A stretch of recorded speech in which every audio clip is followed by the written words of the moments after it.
Há livros que não começam apenas com uma pergunta, mas com um alerta. Correndo em direção ao Armagedon, de Michael Baijängen, parte de uma ideia incômoda. E se algumas das maiores tensões do nosso tempo não forem movidas apenas por política, território ou poder, mas por interpretações religiosas levadas ao extremo? Baijängen entra nesse terreno perigoso olhando para Jerusalém, para o Monte do Templo, para o livro do Apocalipse e para a forma como certas crenças podem deixar de ser apenas esperança espiritual e se transformar em programa de ação no mundo real. O ponto central do livro é direto: ideias moldam sociedades. E ideias ruins, quando vestidas de certeza absoluta, podem empurrar povos inteiros para decisões desastrosas. Para Baijängen, o problema não está na fé em si, nem na busca espiritual, mas no fundamentalismo, quando uma visão rígida do sagrado começa a tratar o mundo como um tabuleiro onde o fim já estaria escrito. Nesse ponto, a história deixa de ser humana e vira combustível para a profecia.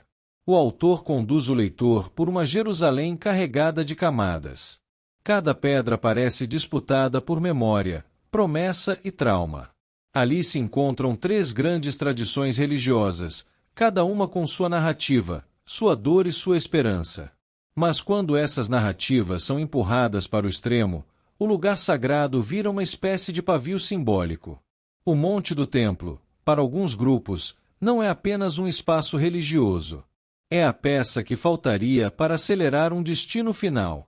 Baijängen fala da obsessão de certos movimentos pela reconstrução do templo, da simbologia da novilha vermelha, das expectativas messiânicas e da leitura literal do Apocalipse. E é aqui que o livro fica mais inquietante. Ele mostra como símbolos antigos podem atravessar séculos e reaparecer dentro de agendas modernas. O que parecia mito, metáfora ou linguagem espiritual passa a ser tratado por alguns como roteiro político. E quando alguém acredita que está apenas cumprindo uma vontade divina, o diálogo vira obstáculo. Mas o livro não fica preso a um lado só. Baijängen observa extremismos dentro de tradições judaicas, cristãs e islâmicas. O que une essas correntes não é a teologia em si, mas a lógica da exclusividade. Nós temos a verdade, os outros são ameaça. Esse é o ponto mais forte da obra. O perigo não nasce da religião como experiência íntima, mas da certeza fechada, da fé convertida em máquina de confronto, da espiritualidade sem compaixão. E no meio desse pico emocional, vale lembrar, você está no destilado literário, onde livros não são apenas resumidos, são destilados até revelarem aquilo que ainda conversa com o nosso tempo. A grande provocação de Baijängen é que o Armagedon talvez não seja um evento que simplesmente vai acontecer. Talvez seja algo que certas pessoas tentam produzir, consciente ou inconscientemente, quando leem o mundo como se ele precisasse terminar para finalmente fazer sentido. Essa é a parte mais sombria. Não é o fim do mundo que assusta. É a vontade humana de empurrá-lo nessa direção. Ao revisitar o Apocalipse, o autor sugere que muitas imagens foram moldadas por contexto histórico, medo imperial, memória cultural e linguagem simbólica.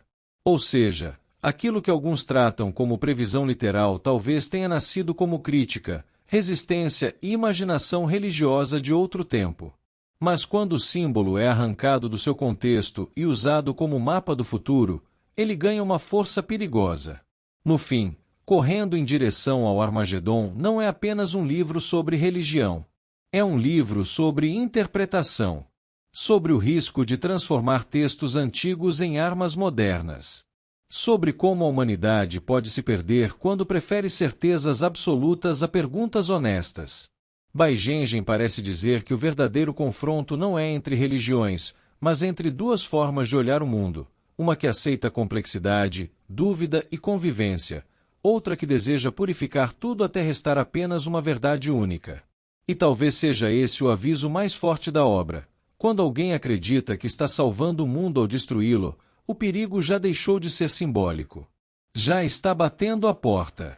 Antes de finalizar, fica a pergunta: será que o maior risco está nas profecias ou nas pessoas que querem provar que elas estavam certas?